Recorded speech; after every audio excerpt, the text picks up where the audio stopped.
Baik, selamat malam Bapak Ibu. Em, Hari ini kita akan melanjutkan pelajaran yang kemarin sudah kita pelajari. Jadi pada hakikatnya, pelajaran hari ini adalah membekali Bapak Ibu, tidak hanya hari ini ya, tapi juga selama beberapa pekan ke depan untuk memahami filosofi atau hakikat dari cross ya. Cross, apa itu cross? Kemarin sudah dijelaskan oleh Pak Pendeta Alifin tentang cross itu ya, dan saya akan sedikit share ulang apa yang menjadi agenda kita beberapa pekan ke depan ini. Saudara-saudara, kita sudah belajar tentang minggu lalu ya, tentang anugerah keselamatan. Ini dalam bentuk metode pekabaran Injil ya. Metode pekabaran Injilnya ini materinya sudah di-share oleh penginjil Revan di grup calon majelis ya minggu lalu. Setelah pembinaan ini sudah di-share ke grup dan Bapak Ibu bisa lihat-lihat. Jadi pada hakikatnya ini sebetulnya materi ini mengambil dari materi PI 3 saja ya yang kemarin kita pelajari. Nah, PI 3 saja. Nah, Bapak Ibu, jadi hakikatnya pertemuan pertama itu bicara soal upaya kita untuk memberitakan Injil ke orang, memberitakan Injil kepada orang lain. Dan ini sebetulnya metodenya tidak hanya PI 3 saja, bisa juga pakai metode EE atau pakai metode yang lain begitu ya. Saya dengar Pak Revan juga nanti di Arso juga akan mengajarkan pendekatan eh, pendekatan DMM ya. Nanti seperti apa itu nanti teman-teman Arso juga akan diajarkan oleh Pak Revan. Pokoknya intinya bab satu ini bicara mengenai upaya kita untuk memperkenalkan Tuhan Yesus kepada orang lain. Caranya sih bisa apa saja, tentu cara-cara yang sah ya, bukan cara-cara yang manipulatif, yang tidak tulus, tentu bukan yang demikian, tapi cara-cara yang tulus, tapi juga bertanggung jawab ya, cerdik dan bertanggung jawab. Nah, saudara-saudara, hari ini kita akan belajar tentang bab kedua. Bab kedua itu bicara soal jaminan ya, bagaimana orang-orang yang kita layani, seandainya suatu hari nanti Tuhan percayakan kita untuk membawa jiwa kepada Tuhan, ya orang-orang kita layani itu kita harus yakinkan tentang keselamatannya. Kita yakinkan bahwa mereka itu adalah orang-orang yang sungguh-sungguh dijamin oleh Allah tentang keselamatannya, tapi keselamatan itu juga membawa kepada ketaatan. Dan salah satu ketaatan itu nanti ujung-ujungnya adalah memberi diri dibaptis. Jadi kita berharap orang-orang yang sudah kita injili itu pasti memberi diri dibaptis, kita arahkan untuk bisa mengikuti katekisasi di gereja. Jadi ini ujung-ujungnya ya, Bapak Ibu, saudara-saudara ya. Dan kemudian saudara-saudara, kita juga akan memperlengkapi Bapak Ibu, mengingatkan Bapak Ibu tentang pentingnya orang-orang yang sudah dibaptis ini untuk bisa kemudian dibimbing eh, me- mengakui Yesus Kristus sebagai pusat hidupnya. Kita akan belajar bagaimana artinya menjadi murid Yesus dan harga kemuridan, syarat-syarat apa menjadi seorang murid Yesus. Memang keselamatan itu cuma-cuma gratis karena Tuhan Yesus yang sudah membayarnya, tapi setelah kita menjadi muridnya, itu ada harga, ada syarat yang harus kita penuhi menjadi seorang murid Yesus yang sejati. Nah, Bapak Ibu, di dalam semuanya itu kita nanti juga akan belajar, kita diingatkan tentang adanya Roh Kudus yang Tuhan hadirkan untuk menolong kita menjalani kehidupan sebagai murid itu. Jadi kita tidak ditinggalkan sendiri, tapi kita ada Roh Kudus dalam hidup kita dan ada karunia Roh Kudus, ada buah Roh Kudus yang kita akan pelajari juga di pekan-pekan yang akan datang. Dan nanti juga mungkin kita akan singgung sebentar soal ini ya, kita akan singgung sebentar soal fenomena baptisan Roh Kudus ya. Karena kan di Kalam Kudus ini kita tidak menganut yang namanya second blessing atau berkat kedua, seperti yang dianut oleh teman-teman kita dari karismatik ya. Nah, seperti apa itu nanti kita pelajari di bab 4, tentunya secara ringkas ya. Dan kemudian, nah ini kita mulai masuk filosofi cross-nya nih. Kalau kita ingat Bapak Ibu, kemarin Pak Alipin mengingatkan kita tentang cross. Cross itu singkatan dari care. Apa itu care? Kalau Bapak Ibu yang terbiasa berbahasa Inggris pasti tahu ya, care itu saling peduli ya. Nah, ini poin pertama dari yang Pak Alipin kemarin ajarkan tentang cross ya. C-nya itu care. Jadi dalam kelompok kecil kita ke depan, kalau kita akan membangun kelompok kecil di rayon-rayon, kemudian mungkin di komisi-komisi, atau seperti apa nanti Bu Pendeta Evi akan mengarahkan kita untuk membentuk kelompok-kelompok kecil, tentu jiwa-jiwa baru yang kita bawa ke dalam kelompok kecil itu kita harus tanamkan saling peduli, saling care, ya. Saling peduli, saling care. Tentu saling peduli, saling care ini dalam konteks Kalam Kudus secara keseluruhan. Artinya tidak terbatas di kelompoknya saja, tapi kita Kalam Kudus secara keseluruhan. Kemudian dari cross itu ada huruf R. Nah, R-nya itu apa? Itu penjangkauan reach. Nanti kita minta tolong Pendeta Yosef Lim yang menjadi misionaris di pedalaman yang akan membawakan materi ini ya tentang reach ini. Kemudian saudara-saudara, jadi di sini kita melihat bahwa yang namanya cross itu tidak hanya internal ke dalam saling peduli, tapi juga harus eksternal keluar menjangkau orang lain. Itu kalau mau gereja Kalam Kudus berkembang ya. Kecuali kalau kita tidak mau gerejanya berkembang ya kita hanya sibuk di dalam saja. Nah, saudara-saudara, kemudian ada persembahan hidup, persembahan tenaga, persembahan uang, persembahan hati. Nah, ini ya over ya persembahan waktu ya. Nah, ini saudara-saudara nanti akan Pendeta Evi bawakan dan menjelaskannya buat kita. Saudara-saudara, kemudian nanti ada juga S-nya itu study. Jadi CROS ya. S yang pertama itu study. Tentu dalam kelompok-kelompok kecil ada yang namanya belajar firman. Seperti apa belajar firman? Nanti ada metode namanya metode Swedia. Sejauh ini Bapak Ibu yang saya perhatikan, saya sudah ajarkan metode ini kemana-mana ya, termasuk ke Pospel. Tapi di gereja kita termasuk salah satu yang berhasil itu unit SMA ya. Unit SMA, Pak Jerry dan kawan-kawan itu termasuk yang paling berhasil menerapkan metode ini ya. Jadi kalau besok-besok Bapak Ibu mau tanya ke Pak Jerry atau ke Bu Lili, istri saya yang satu tim juga dengan Pak Jerry, bisa tanya bagaimana sih kalian menerapkan metode Swedia ini di antara anak-anak SMA di unit SMA. Nah, ini yang sebetulnya kita ajarkan di bab 8 ini. Apa itu metode Swedia? Ya nanti kita sampai di sana. Ini hanya salah satu saja metode. Kemudian saudara-saudara ada S yang kedua. S yang kedua itu serve, melayani. Nah, artinya kita sudah saling memperhatikan, kita sudah mempersembahkan hidup kita sudah belajar firman, ya tentu kita juga harus melayani. Diakonia ya, serve, melayani. Saudara-saudara, suatu kali ada satu orang majelis ya yang bertanya kepada saya, Pak Cahyo, anak-anak saya dapat tugas dari sekolah katanya. Lalu dapat tugasnya itu tentang diakonia. Lalu rekan majelis kita ini bertanya, Pak Cahyo, tolong jelaskan diakonia itu apa? Begitu ya. Jadi ternyata saudara-saudara di antara kita sendiri majelis ada yang nggak tahu loh arti diakonia itu apa. Karena terlalu sering dipakai, kita nggak tahu bahwa diakonia itu artinya apa. Nah, nanti bisa dijelaskan di bab 9.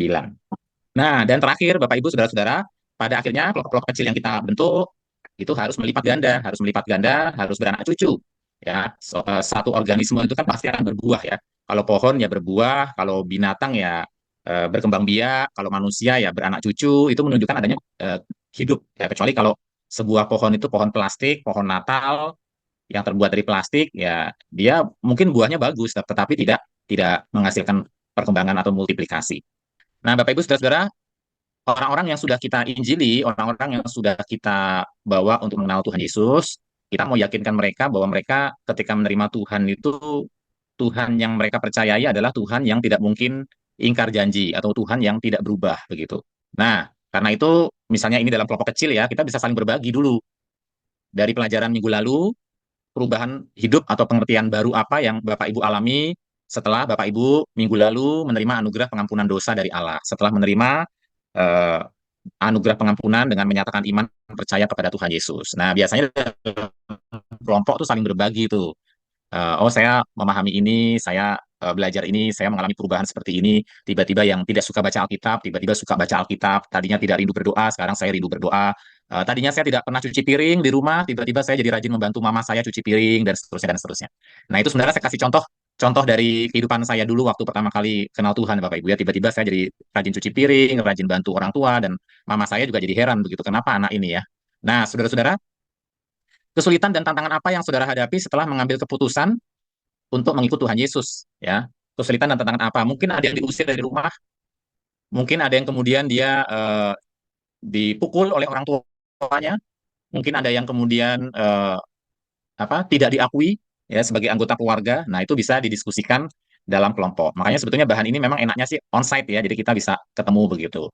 Nah, saudara-saudara, lalu kita mau coba meyakinkan jiwa baru yang sudah kita layani. Kita ingatkan minggu lalu dalam pelajaran sebelumnya, ya mereka sudah mendengar tentang Yohanes Pembaptis yang mengatakan tentang Yesus. Yesus adalah anak domba Allah yang mengampuni dosa dunia. Kita ingat Bapak Ibu ayatnya di Yohanes pasal 1 ya. Yohanes pasal 1, Yohanes 1 ayat 29.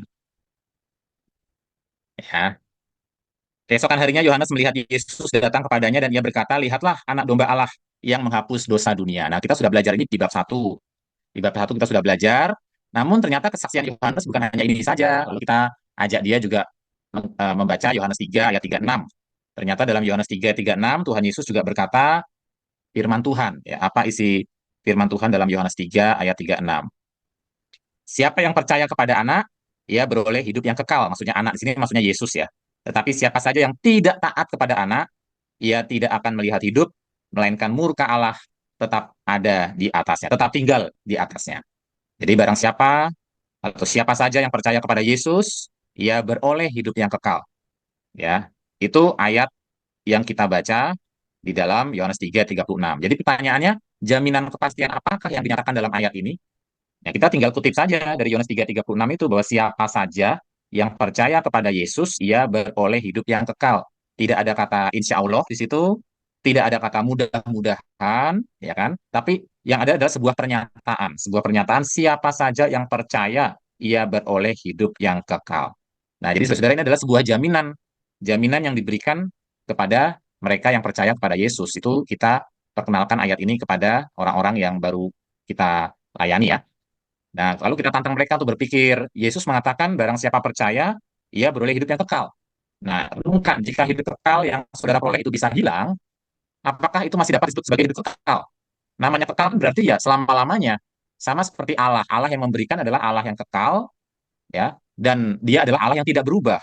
Maka ketika dia menganugerahkan hidup kekal, akankah itu kemudian hilang dari hidup saudara? Kalau kekal ya harusnya selama-lamanya menjadi bagian dari kehidupan saudara, ya. Nah, saudara-saudara, dan kita akan melihat ayat-ayatnya bahwa kehidupan kekal itu sesuatu yang pasti dan kokoh sifatnya dalam hidup saudara. Hadiah kekal itu bersifat pasti dan kokoh, itu mengingat siapa sih yang mengupayakan hidup kekal itu.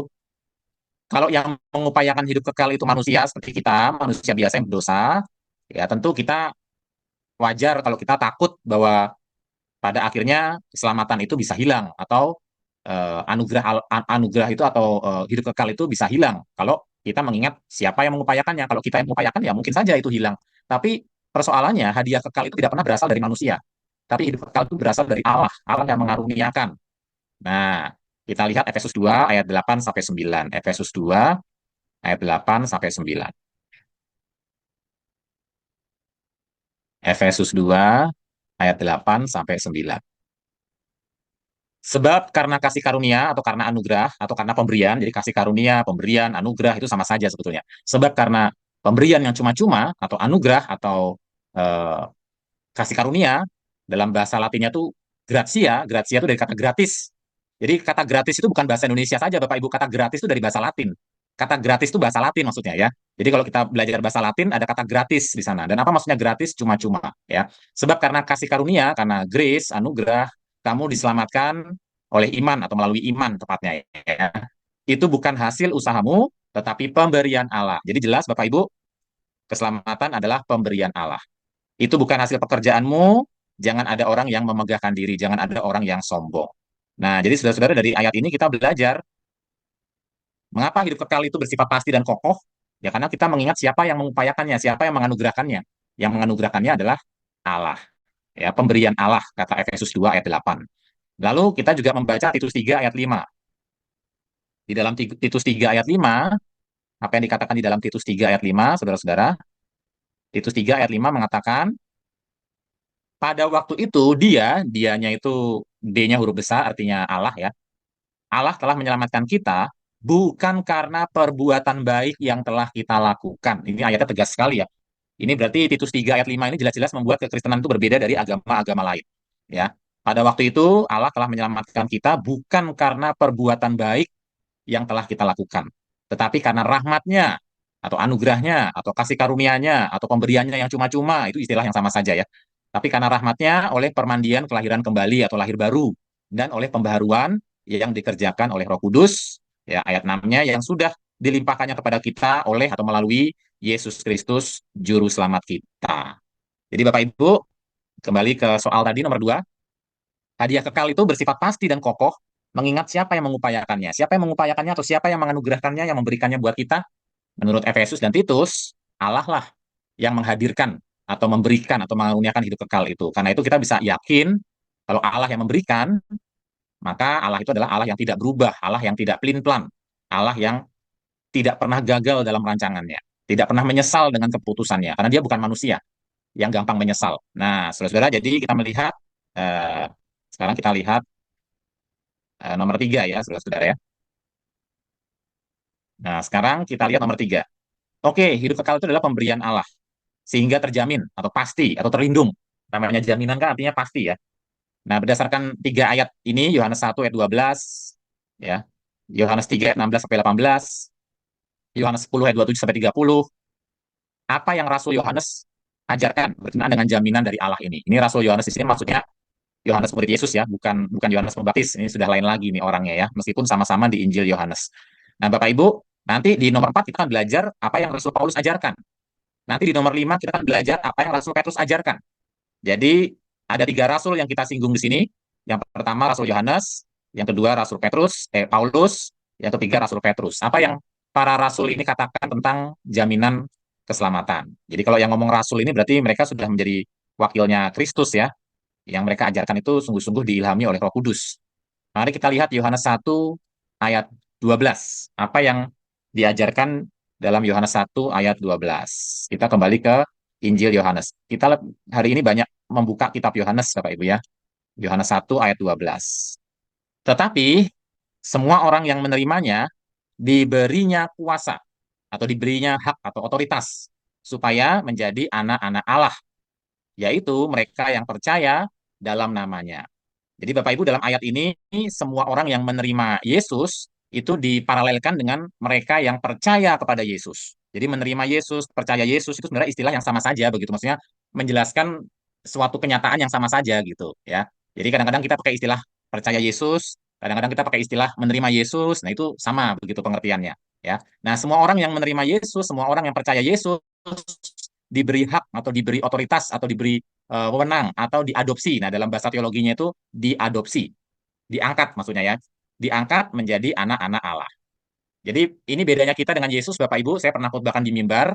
Kalau Yesus adalah anak Allah yang sejati, anak Allah yang bukan adopsi, ya. Dia anak Allah yang sesungguhnya. Nah, tapi kalau kita disebut anak Allah karena kita diangkat, diadopsi, diadopsi menjadi anak-anak Allah. Nah, itu bedanya kita dengan Yesus ya, saudara-saudara ya. Eh, dan akhirnya kita menjadi satu dengan Yesus. Yesus menjadi kepala, kita menjadi tubuhnya. Nah, Yesus menjadi kepala dan kita menjadi tubuhnya, yaitu tubuh Kristus. Nah, Bapak Ibu, jadi kita melihat di sini kalimatnya jelas nih. Semua orang yang menerimanya, semua orang yang percaya diadopsi menjadi anak-anak Allah. Jadi kata kuncinya adalah percaya atau menerima. Tidak ada embel-embel tentang berbuat baik, tidak ada embel-embel tentang memberi sedekah, tidak ada embel-embel tentang naik naik haji atau naik ke kota suci, ke Yerusalem kah, kemana kah, tidak ada embel-embel itu. Ya pokoknya Anda yang menerima Yesus, yang percaya Yesus, itu diberi hak, diberi otoritas, diberi kuasa untuk menjadi anak-anak Allah. Ya itu menunjukkan jaminan juga dari Allah kepada kita. Nah sekarang kita lihat lagi di bagian lain, saudara-saudara ada Yohanes 3 ayat 16 sampai 18. Ini ayat hafalan yang anak sekolah minggu sering ucapkan ketika Natal tiba. Yohanes 3 ayat 16 sampai 18. Yohanes 3 ayat 16, karena begitu besar kasih Allah akan dunia ini, eh, karena Allah begitu besar mengasihi dunia ini, sehingga ia telah mengaruniakan atau memberikan Yesus, ya anaknya yang tunggal, supaya setiap orang yang percaya kepadanya tidak binasa. Lihat ada kata percaya lagi di sini. Melainkan beroleh hidup yang kekal. Sebab Allah mengutus anaknya ke dalam dunia, bukan untuk menghakimi dunia, melainkan untuk menyelamatkannya oleh dia. Ayat 18.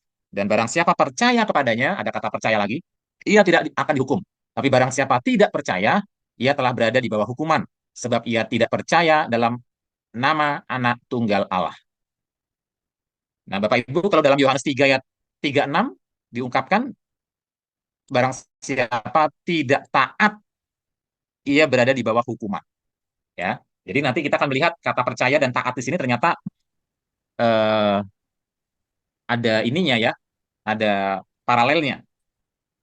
Orang yang percaya dia akan menunjukkannya lewat ketaatannya begitu maksudnya. Jadi ayat 18 ini nanti kita akan kaitkan dengan ayat 36 ya.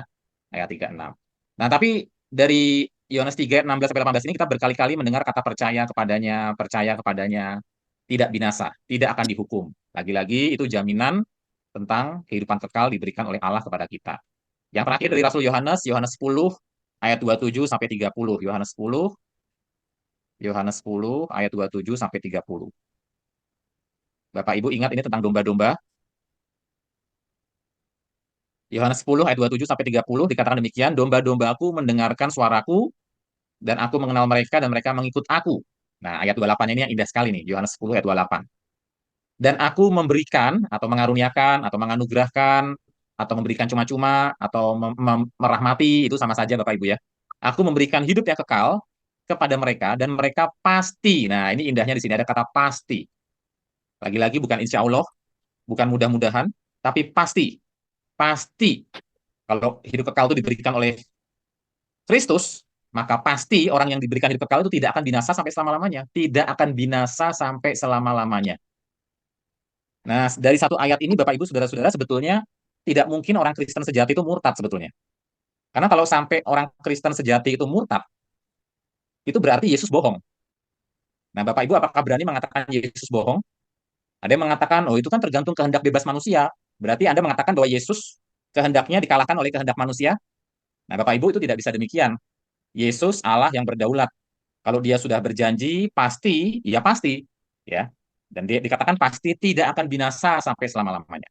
Nah, tapi kalau kenyataannya ada orang yang murtad, nah berarti itu memberikan petunjuk memang dari sejak awal, meskipun dia mengaku Kristen, tapi sebetulnya dia bukan dombanya Tuhan.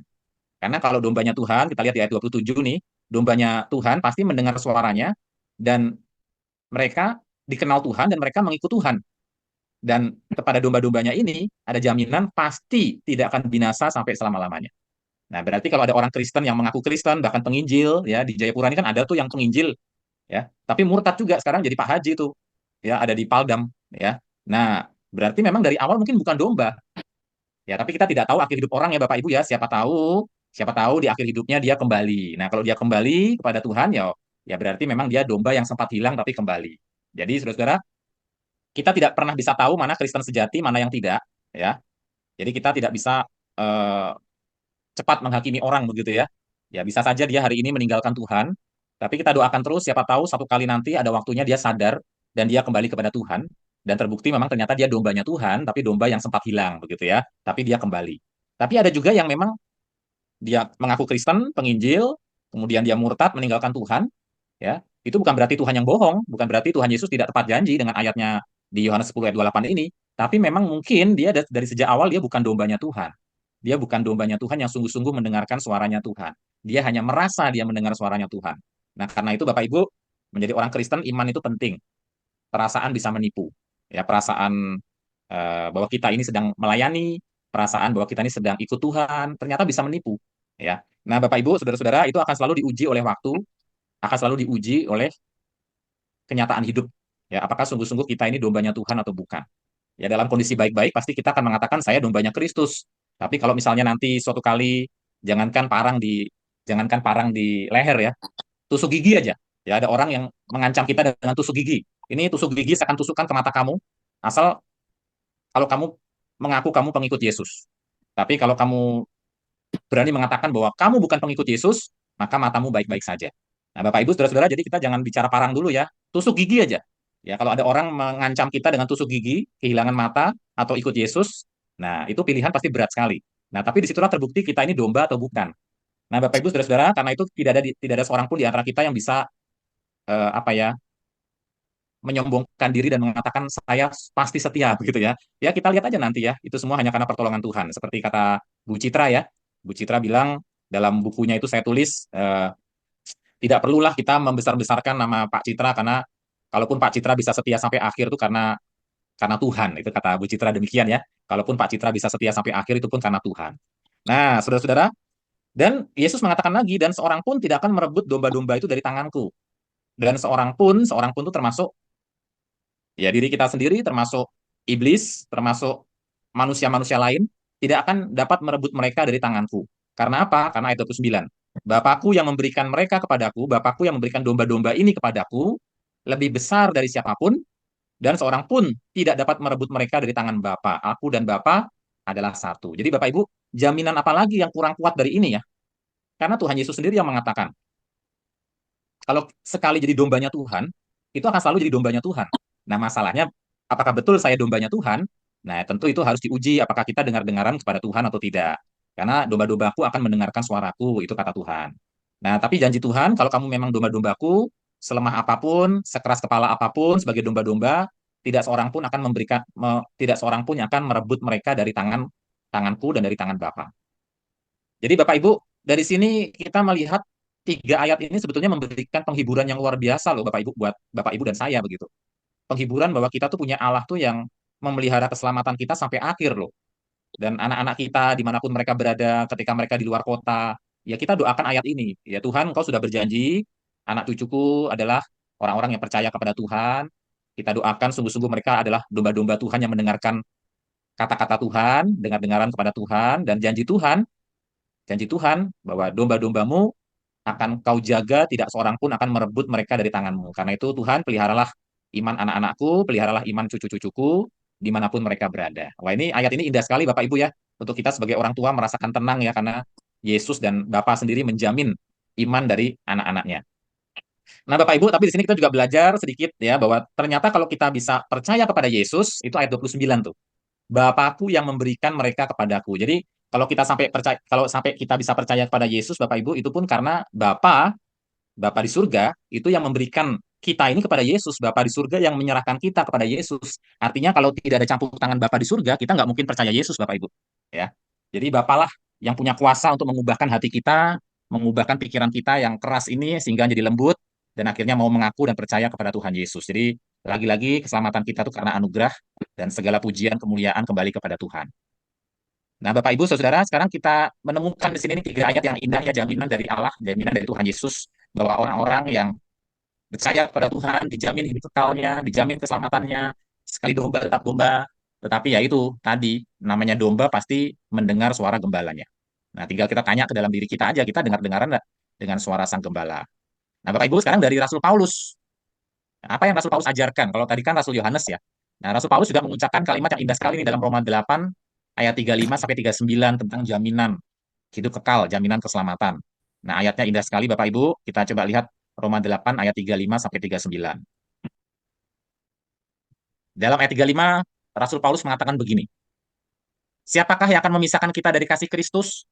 Tanda tanya. Bapak Ibu, kalau ada tanda tanya begitu bukan berarti Paulus betulan tanya ya, saudara-saudara, bukan berarti dia tidak tahu jawabannya.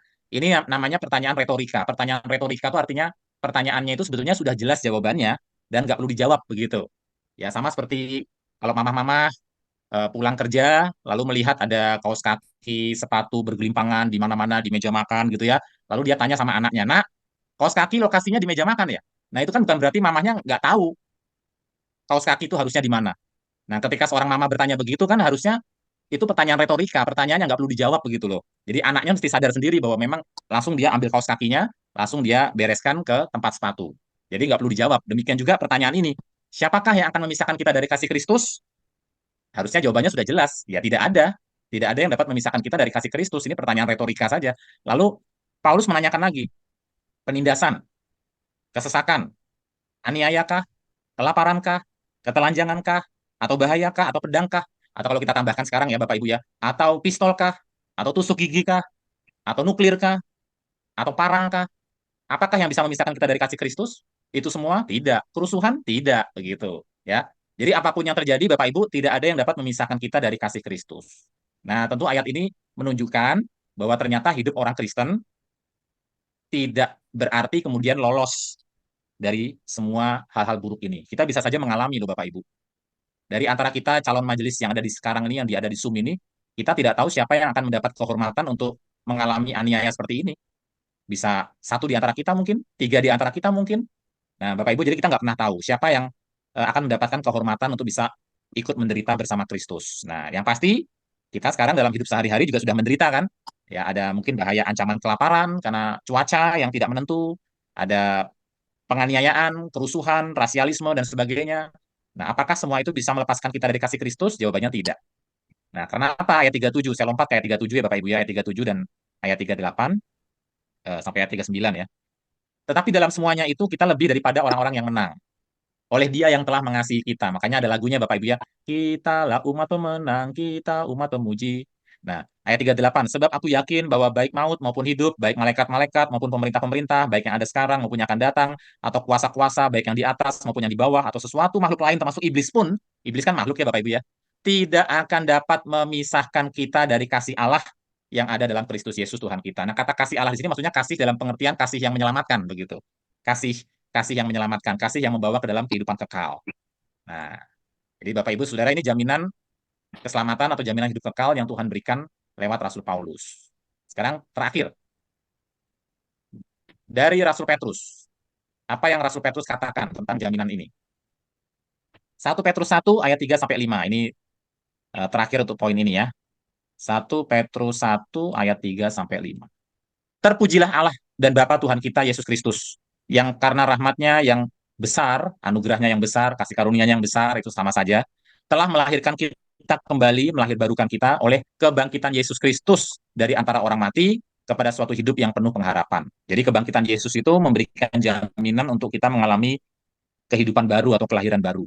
Untuk menerima suatu bagian yang tidak dapat binasa, yang tidak dapat cemar, yang tidak dapat layu, yang tersimpan di surga bagi kamu. Jadi Bapak Ibu, kalau kita sudah percaya Yesus, kita tuh akan mendapatkan warisan. Warisan yaitu kehidupan yang kekal, rumah yang kekal, dan itu sifatnya itu tidak dapat cemar, tidak dapat layu, tidak dapat hilang. Tersimpan bagi kita di surga. Yaitu kamu yang dipelihara dalam kekuatan Allah karena imanmu sementara kamu menantikan keselamatan yang telah tersedia untuk dinyatakan pada zaman akhir. Jadi Bapak Ibu ada kata kamu yang dipelihara dalam kekuatan Allah. Jadi Bapak Ibu kalau kita sampai sekarang bisa melihat ada orang-orang tua ya, kakek nenek kita, oma opa kita yang setia sampai akhir tetap ikut Tuhan. Nah, itu karena pemeliharaan Allah. Ayat 5 ya, 1 Petrus 1 ayat 5. Kamu yang dipelihara dalam kekuatan Allah. Nah, dalam doktrin reformasi, itu ada istilah perseverance of the saint, ketekunan orang-orang kudus atau pemeliharaan iman dari orang-orang kudus. Jadi Allah lah yang memelihara iman orang-orang kudus ini, yaitu kita. Nah, Bapak Ibu, jadi itu jaminan-jaminan yang kita mau ajarkan ke jiwa-jiwa baru yang kita sudah injili atau jiwa-jiwa baru yang sudah kita perkenalkan kepada Tuhan Yesus ya Bapak Ibu. Dan kita ingatkan, jadi intinya adalah percaya atau menyerahkan diri kepada Tuhan Yesus atau menerima Yesus. Lalu pertanyaannya, ini pertanyaan orang Arso nih ya. Ini orang Arso pernah tanya begini nih. Bukan jemaat kita, maksudnya yang agama lain. Wah enak ya orang Kristen ya. Sekali selamat tetap selamat. Berarti nggak heran tuh orang Kristen mabuk-mabukan, main perempuan. Itu kata orang Arso ya.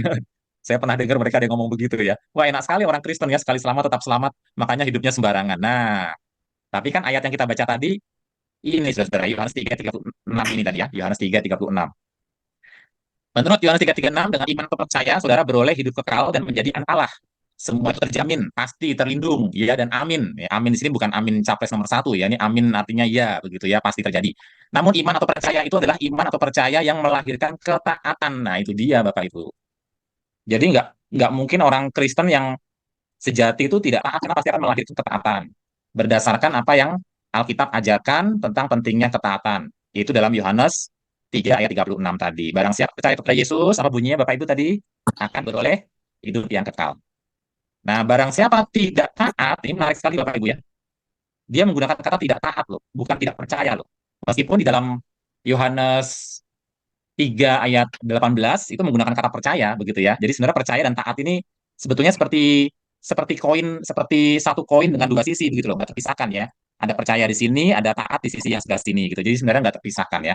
Nah, jadi barang siapa tidak taat kepada Yesus, dalam hal ini tidak taat untuk beriman, tidak taat untuk mempercayai Dia dan menyerahkan diri hidup dipimpin oleh Dia, maka dia akan tetap dalam kebinasaan. Ya, ayatnya dikatakan di sana bahwa kamu tetap akan ada dalam kebinasaan atau akan ada di bawah hukuman. Hukuman tetap ada di atas kamu.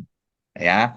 Nah, Bapak Ibu Saudara, jadi kita ini sebetulnya pada dasarnya orang-orang yang terhukum, orang-orang yang ada di bawah hukuman Allah sebetulnya kita ini semua nih. Tapi kalau kita percaya Yesus, kita mendapatkan hidup kekal, kita lepas dari hukuman. Tapi kalau kita tidak percaya dan tidak taat, ya, maka kita terbukti bahwa kita orang-orang yang memang masih berada di bawah hukuman Allah itu. Masih berada di bawah hukuman Allah itu. Nah, sekarang kita lihat Bapak Ibu. Kata lain hidup kekal, dengan kata lain hidup kekal diperoleh melalui percaya atau iman. Ya, percaya atau iman kan sama saja ya. Tetapi hukuman dialami akibat ketidaktaatan. Singkatnya, percayalah agar saudara beroleh hidup kekal, tetapi ketidaktaatan saudara, segala bentuk ketidaktaatan ya, termasuk tidak taat untuk percaya kepada Yesus, akan meninggalkan saudara di bawah penghukuman Allah. Nah, jadi dengan iman atau percaya, saudara memiliki hidup yang kekal, semua itu terjamin, ya. Namun dalam 1 Yohanes 5 ayat 1 sampai 5, Yohanes 5 ayat 11 sampai 13. Nah, kita ingat pembahasan tentang iman atau percaya itu didahului oleh pembahasan tentang mengasihi Allah dan taat kepadanya. Nah, jadi kalau dari ayat ini Bapak Ibu ya, ini kapan-kapan nih bahasanya saya sederhanakan lagi deh ini. Ini kan bahan ini masih bisa diperbaiki ya. Jadi sebetulnya intinya yang saya mau ajak kita melihat dari 1 Yohanes 5 ayat 1 sampai 5 dan Yohanes 5 ayat 11 sampai 13 ini, coba Anda lihat antara kaitan antara iman, percaya, dan ketaatan. Nah, saya sudah sempat buat kunci jawabannya buat saudara-saudara. Nanti saya akan share di grup itu bersama kunci jawabannya ya, saudara-saudara ya. Dari 1 Yohanes 5 tadi, Bapak Ibu, ayat 1 sampai 5 menegaskan bahwa iman kepada Yesus Kristus sebagai anak Allah adalah syarat mutlak untuk memiliki hidup yang kekal. Jadi iman saja, ya tidak perlu perbuatan atau apa yang lain-lain atau eh, hanya iman saja, ya sunat juga tidak, ya. Nah, iman yang sejati itu akan terungkap dalam kasih atau ketaatan kepada Allah dan kasih kepada sesama. Jadi iman yang kita miliki itu adalah iman yang hidup, iman yang terbukti dengan adanya kasih ya, kasih, kasih kepada Allah dan kasih kepada sesama. Nah, Bapak Ibu, kemudian kalau kita lihat lagi di bagian 2 ayat 11 sampai 13 menegaskan bahwa hidup yang kekal hanya ada di dalam Allah itu Yesus Kristus. Barang siapa memiliki Yesus Kristus, yang memiliki hidup yang kekal. Ini hanya mengulangi yang poin-poin awal tadi. Tapi intinya dari 1 Yohanes ini kita belajar bahwa iman itu adalah bukan iman yang kosong, tapi iman yang ada isinya, iman yang sejati. Iman yang sejati itu pasti akan terungkap atau terekspresi dalam kasih atau ketaatan kepada Allah dan kasih kepada sesama. Itu pasti, ya. Makanya nggak heran orang-orang yang misalnya kalau Bapak Ibu lihat ya yang baru bertobat dari agama lain gitu kan, itu kan pasti perubahan hidupnya ekstrim sekali ya.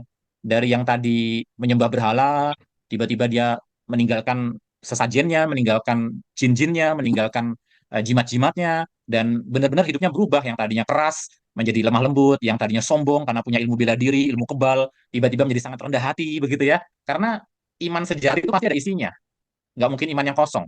Nah, iman yang sejati itu pasti menghasilkan kasih.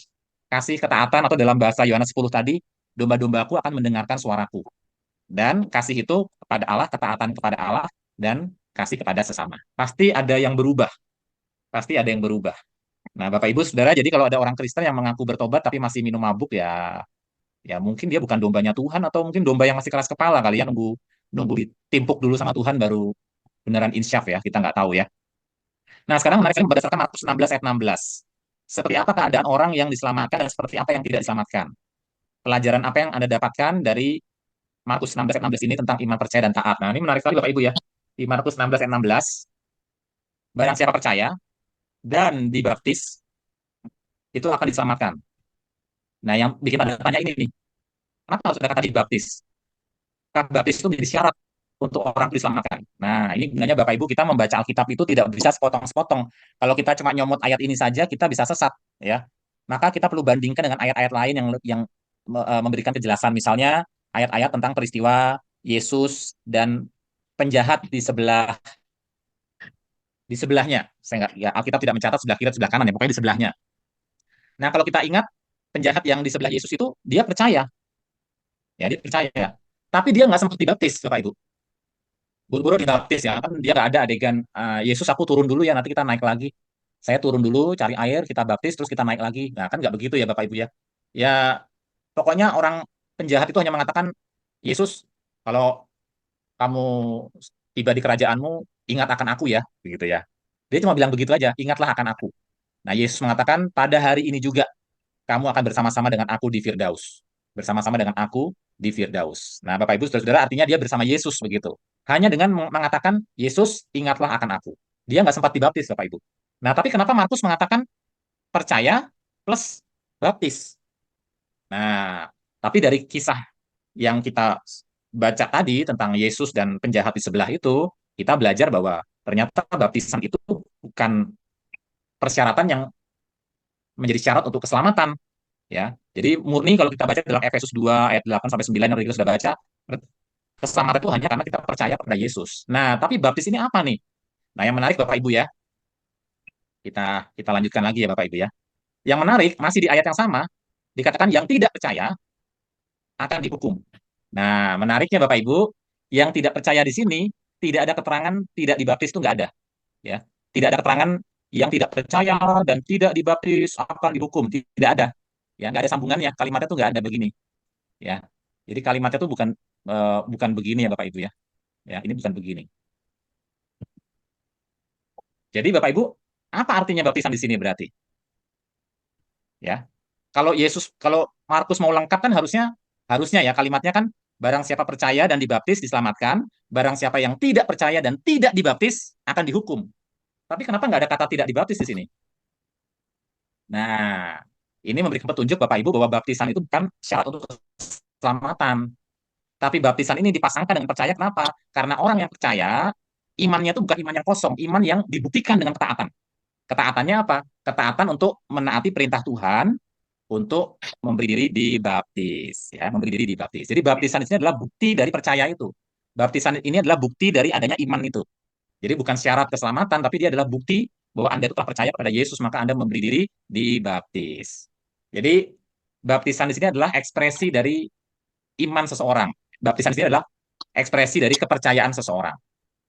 Selama saudara-saudara tidak sedang tergantung di kayu salib dan Anda punya kemampuan untuk apa namanya memberi diri dibaptis, berilah diri dibaptis, ya. Selama tidak ada penghalang begitu ya. Artinya kecuali Anda kasusnya Anda sedang disalibkan begitu kayak si penjahat yang di samping Yesus itu. Nah, itu dia nggak bisa dibaptis, dia mau taat sama perintah Tuhan memberi diri dibaptis nggak bisa dia.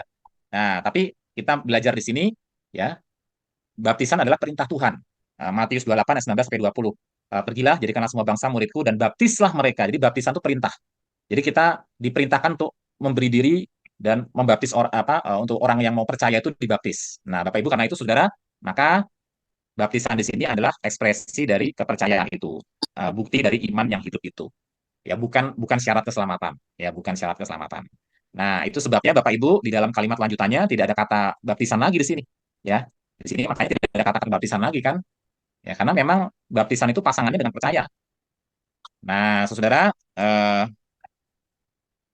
itu sebabnya Kalam Kudus menganut baptisan orang percaya. Artinya baptisan orang percaya itu adalah baptisan yang menjadi ekspresi dari kepercayaan atau iman seseorang. Ya, itu sebabnya Kalam Kudus tidak mempraktikkan baptis anak. Ya, karena kan anak-anak tidak punya kemampuan untuk percaya. Nah, tapi Pak Cahyo, bagaimana dengan gereja-gereja yang mempraktikkan baptis anak? Apakah gereja itu sesat begitu ya? Nah, Bapak Ibu, gereja-gereja yang mempraktikkan baptis anak itu punya dasar Alkitabnya sendiri. Mereka mengambil dasarnya itu dari kovenan atau perjanjian, gitu ya. Nah, tapi itu mungkin bukan bagian saya untuk menjelaskan ya. Tapi intinya Bapak Ibu mereka punya landasan Alkitabnya sendiri. Ya, nah, Kalam Kudus dengan semangat ekumenis ya, kita tetap menganggap sah baptisan anak-anak yang pernah diterima oleh orang dari gereja lain, ya. Nah, kayak kayak saya ini kan saya baptis anak Bapak Ibu. Saya dulu dibaptisnya di GKO. Jadi kakek saya itu salah satu perintis Gereja Kristen Okumene, GKO. Itu perintisnya salah satunya kakek saya begitu. Nah, kalau kalau dari pihak mama saya itu perintis gerakan karismatik, ya, gerakan karismatik. Jadi om saya tuh teman angkatannya Pak Sutimin itu. Pak Sutimin yang Bapak Ibu tahu di Polimak itu teman angkatannya om saya. Sama-sama perintis gerakan karismatik di Indonesia. Nah, jadi Bapak Ibu dari pihak papa saya Protestan, dari pihak mama saya karismatik begitu. Nah, dari pihak papa saya dibaptis anak, ya. Saya dibaptis di GKO yang membaptis om saya sendiri, Pak D saya sendiri. Jadi saya dibaptis kecil, dibaptis kanak-kanak di GKO. Nah, gedenya saya CD. Saya CD-nya di Gereja Kristus. Ya, saya mengaku percaya di Gereja Kristus di CD. Lalu saya pindah ke Kalam Kudus begitu. Nah, Bapak Ibu Saudara, karena itu Kalam Kudus tetap menganggap sah orang-orang yang dibaptis anak karena mereka punya landasan Alkitabnya sendiri. Jadi ketika mereka pindah ke Kalam Kudus, mereka tidak perlu baptis ulang. Dari sejak zaman Pak Citra itu sudah dipraktekkan kan, kita tidak membaptis ulang, ya tidak membaptis ulang. Jadi rumusnya begini Bapak Ibu ya, rumusnya begini. Ini saya kasih bagian kotak begini ya Bapak Ibu ya. Ini saya kasih bagian kotak begini, ya. Yang kotak sebelah sini, yang kotak sebelah kiri ini anak-anak. Ini anggap aja nih mas anak-anak ya, ini mas anak-anak. Nah, yang merah ini masa dewasa nih. Ini masa dewasa ya, masa dewasa. Nah, Bapak Ibu, kalau ada jemaat kita yang sudah menerima di masa kecilnya ya, sudah menerima baptis anak, ya, sudah menerima baptis sakramen ya. Jadi baptis kan sakramen. Satu kali sakramen diterima yaitu baptis, maka besarnya tidak boleh diulang, ya. Baptisnya tidak boleh diulang karena kita percaya baptisan itu selama dilakukan dalam nama Bapa, Anak dan Roh Kudus itu sah. Ya, karena perintah Tuhan kan baptislah mereka dalam nama Bapa, Anak dan Roh Kudus. Nah, selama itu dibaptisnya dilakukan dengan air dan dalam nama Bapa, Anak dan Roh Kudus itu sah. Nah, besarnya dia tidak perlu dibaptis ulang. Yang dia terima waktu besar adalah upacara gerejawi CD. Upacara gerejawi CD. Jadi Bapak Ibu, ini sakramennya di sini di masa kanak-kanak, upacara gerejawinya di masa dewasa, namanya CD. Nah, CD itu bahasa Sanskerta Bapak Ibu. CD itu bahasa Sanskerta, artinya penuh. Nah, CD itu artinya penuh. Mungkin kita baru pertama kali tahu nih arti kata CD. CD itu artinya penuh. Maksudnya penuh tuh maksudnya apa? Maksudnya usianya itu sudah dianggap penuh, dia punya kesadaran penuh untuk mengakui makna baptisan yang dia terima waktu kanak-kanak. Nah, waktu kanak-kanak, waktu dibaptis kan saya nggak paham tuh maknanya apa. Nah, waktu saya besar saya di CD. Nah, waktu CD itu saya mengakui makna baptisan yang saya terima di waktu kanak-kanak. Nah, itu Bapak Ibu bisa baca di Tata Dasar Tata Laksana. Bapak Ibu silakan buka Tata Dasar Tata Laksana, ada pengertian CD di situ ya. Pengertian CD adalah untuk kita menyatakan pengakuan kita akan makna baptisan yang kita terima waktu kanak-kanak, karena waktu kanak-kanak kita nggak paham maknanya apa. Nah, sekarang saya sudah besar, saya punya kesadaran penuh, saya punya pikiran yang bertanggung jawab. Nah, saya dengan sadar, dengan kepenuhan kesadaran, saya menyatakan, saya mengakui makna baptisan yang saya terima waktu kanak-kanak. Bahwa ketika saya dibaptis, saya dihisapkan ke dalam tubuh Kristus. Saya dihisapkan ke dalam tubuh Tuhan Yesus yang namanya gereja. Nah, Bapak Ibu, jadi itu makna CD. Prinsipnya, kalau kecilnya sakramen, berarti besarnya upacara gerejawi. Nah, kalau di Kalam Kudus, kebalikannya Bapak Ibu. Yang dipraktekkan Kalam Kudus itu kebalikannya ya. Jadi, kecilnya itu kita melaksanakan upacara gerejawi namanya penyerahan anak. Ini penyerahan anak. Ya, penyerahan anak. Ini bukan baptisan. Ya, ini kita hanya mendoakan menyerahkan anak-anak itu kepada Tuhan. Supaya orang tua memelihara iman dari anak-anak itu. Ini upacara gerejawi ya, bukan sakramen. Nah, kalau kecilnya itu kita menerima upacara gerejawi, maka gedenya di sini kita harus terima sakramen, namanya baptis. Nah, jadi begitu Bapak Ibu ya. Jadi satu upacara gerejawi, satu sakramen. Atau dibalik, satu sakramen, satu upacara gerejawi. Kalau kecilnya dibaptis, berarti besarnya sidi. Kalau kecilnya penyerahan anak, berarti besarnya baptis. Begitu. Nah, kalau sudah baptis, Bapak Ibu, kalau di sini sudah baptis, ini nggak usah disidi lagi, karena maknanya sama ya. Eh, Nah, jadi Bapak Ibu sekarang jelas ya. Kadang-kadang tuh ada jemaat-jemaat yang dipengaruhi oleh aliran tertentu ya, Bapak Ibu, yang ngotot begitu. Yang ngotot karena kecilnya itu kan dia sudah dibaptis nih, kecilnya sudah dibaptis di gereja mamahnya misalnya. Nah, tapi bapaknya ternyata GPDI dan bapaknya tuh beranggapan baptis anak itu nggak sah. Jadi dia minta di Kalam Kudus anaknya harus dibaptis ulang. Pokoknya anak saya harus dibaptis ulang, diselamkan di Kalam Kudus. Nah, kita nggak bisa terima itu, Bapak Ibu. Kita nggak bisa lakukan itu. Kenapa? Karena baptisan kecilnya sudah sah, kita anggap sah. Itu ya. Karena dilakukan dalam nama Bapa, Anak, dan Roh Kudus dengan dasar Alkitab yang dipercayai di gereja tersebut, ya di mana mereka dibaptis, mungkin di Gemim kah atau di GKI kah gitu ya. Nah, jadi sang Bapak ini nggak bisa paksa untuk kita melayankan gereja sakramen baptis dewasa, nggak bisa. Yang kita bisa lakukan hanya CD, hanya CD. Karena kadang-kadang itu Bapak Ibu ya, kadang-kadang ya karena pengaruh aliran tertentu rasanya kalau airnya nggak banyak itu kayak kurang kurang afdol gitu ya. Jadi airnya tuh harus namanya baptis tuh airnya tuh harus banyak gitu. Terus nanti keluar dari air, wah kepalanya dikibas-kibas, airnya muncrat kemana-mana tuh rasanya kok kayak hidup baru begitu ya. Ini tentang Markus 16 ayat 16. Jadi baptisan itu adalah ekspresi dari iman percaya pada Tuhan. Nah, karena itu sekarang pertanyaan kepada orang-orang yang kita layani adalah, maukah saudara berpegang teguh pada janji Allah dan memberi diri saudara dibaptis untuk pengampunan dosa saudara bagi yang belum pernah dibaptis ya. Nah, para fasilitator, para pemimpin kelompok dapat mengkomunikasikan tidak lanjutnya dengan rohaniwan gereja lokal. Jadi kita menghubungi pendeta, pendeta Nur Cahyo, pendeta Evi, atau pendeta Kalang Kudus manapun yang setempat yang bisa membaptis orang tersebut. Jadi kita arahkan dia untuk mengekspresikan iman percayanya itu dengan memberi diri dibaptis. Itu bukti ketaatan karena baptisan itu perintah Bapak Ibu. Jadi baptisan itu perintah, bukan tawaran, ya, bukan saran, ya, tapi perintah. Jadi ada dua perintah yang diperintahkan Tuhan yang kemudian menjadi sakramen. Itu namanya baptisan, itu sakramen yang pertama, dan yang kedua adalah perjamuan kudus, ya. Tuhan Yesus mengatakan, lakukanlah ini sebagai peringatan akan aku. Jadi setelah dibaptis, jadi baptisan itu pintu masuknya ya. Baptisan itu pintu masuknya, lalu kemudian kita setelah melewati pintu masuk itu, kita kan menjadi anggota tubuh Kristus. Nah, sebagai anggota tubuh Kristus, kita ikut terpecah bersama Kristus, ikut mati bersama Kristus, ikut dibangkitkan bersama Kristus, itu kita hayati dalam perjamuan kudus. Makanya perjamuan kudus itu hanya boleh diterima oleh mereka yang sudah mengaku percaya, entah baptis dewasa, entah sidi, ya, entah baptis dewasa, entah sidi. Jadi Bapak Ibu jangan terulang peristiwa seperti kemarin. Kemarin itu ada petugas pembawa perjamuan ya, saya tidak tahu siapa, saya hanya dengar cerita saja, laporan saja. Ada anak kecil yang ngambil roti dan anggur dan itu dibiarkan sehingga anak kecil itu makan roti dan minum anggur perjamuan. Nah, kalau saya salah ya nanti tolong dikoreksi ya. Tapi katanya itu terjadi. Nah, itu jangan sampai terjadi lagi Bapak Ibu. Jadi Bapak Ibu majelis yang bertugas membawa roti perjamuan, anggur perjamuan, kalau lihat dia anak kecil, ya dilewati, jangan boleh ambil begitu. Tapi kalau misalnya kita lihat dia anak remaja, kita tanya, kamu sudah baptis belum? Karena siapa tahu dia usianya sudah 15 tahun ke atas, Bapak Ibu, karena yang persyaratan di gereja kita yang bisa menerima baptis dewasa, CD itu kan 15 tahun ke atas, ya. Nah, jadi kita tanya, kamu sudah baptis dewasa atau sudah CD belum? Nah, kalau sudah, boleh ambil. Kalau anak remaja itu bilang, oh saya belum katekisasi, saya belum CD, saya belum baptis dewasa. Ya jangan dikasih roti dan anggur. Nah, Bapak Ibu, itu sekilas dari saya ya, intinya kita bawa mereka jiwa-jiwa baru ini untuk menerima baptisan.